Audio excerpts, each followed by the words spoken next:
Residents of Ruidoso are surveying the wreckage after historic flooding from heavy rain devastated that village Tuesday. 3 people died, a 4-year-old girl and 7-year-old boy, both caught up in the raging water. Additionally, 400 homes facing damage or total destruction. Today, President Trump declaring an emergency, approving $3 million in funding from FEMA and another $12 million from the USDA. The governor there also commenting and commending first responders and assured residents help is on the way. This community should expect in the next day and days and weeks, tens of millions of dollars making its way over coming months, 100 million or more. And overall, we got a long way to go. We're talking about sizable resources.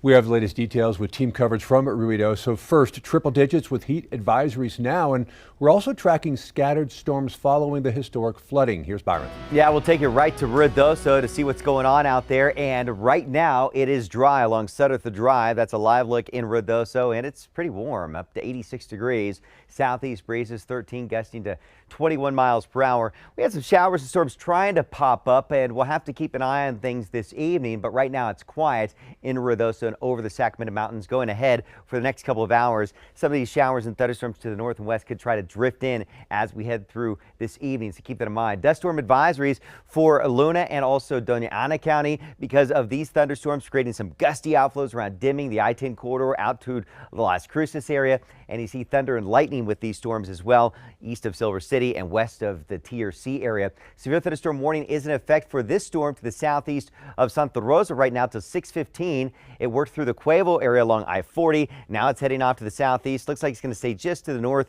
of the Lake Sumner area, but we'll have to keep an eye on that because it does have the potential of some quarter size to golf ball size hail, and also the potential of some very strong winds and heavy rainfall. So you want to stay inside away from windows there. Pretty quiet in Albuquerque. Some spotty showers trying to get going. Could be a spot shower or brief thunderstorm over the metro. A live look from the Crest Cam shows you the quiet conditions. It's hot, 99 degrees, just shy of 100, and that's the high so far today. Heat advisories Albuquerque, Rio Rancho, Los Lunas and Belen, Farmington, also into areas of southern New Mexico again for tomorrow with more of that heat on the way. Look at the numbers out there now. 104 Lawrenceburg, 100 in Alamogordo, upper 90s for Farmington and to Santa Fe. I'll let you know how long the heat will stick around and also when the storm chances will be going back up for a large part of the state. But first, over to Doug.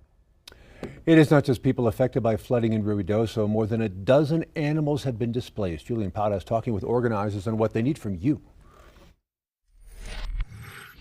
As residents are looking to see what is left of their homes, they may realize they are missing their pets as well. The Humane Society of Lincoln County says that they have found 15 different animals, at least, belonging to people here in Ruidoso, and they want others to know that they are here to help. A part of their work is not only getting pets back into the hands of their owners, but also they are a donation drop-off site. One side has resources for people, whether it be food, clothes, water, or toiletries, and the other side is for pets. They have been gathering hundreds of different donations from pet food to beds, pet houses, collars, and leashes. And those we spoke with say they want others to come together to help everyone. We've been through this. And we're here again as a community to help each other out. The Humane Society is here to help both sides, humans and animals. So any donations that come in, they can come here at the Humane Society, and we'll make sure it gets to where it needs to be. The Humane Society is located on US 70, but they are only a drop-off center. They say those looking for donations should head to the First Baptist Church of Ruidoso Downs. Here in Ruidoso, Julian Paras, KOAT Action 7 News. Leah Chan is also in Ruidoso with the Olivas family. They're just one of many who lost their home to the historic flood.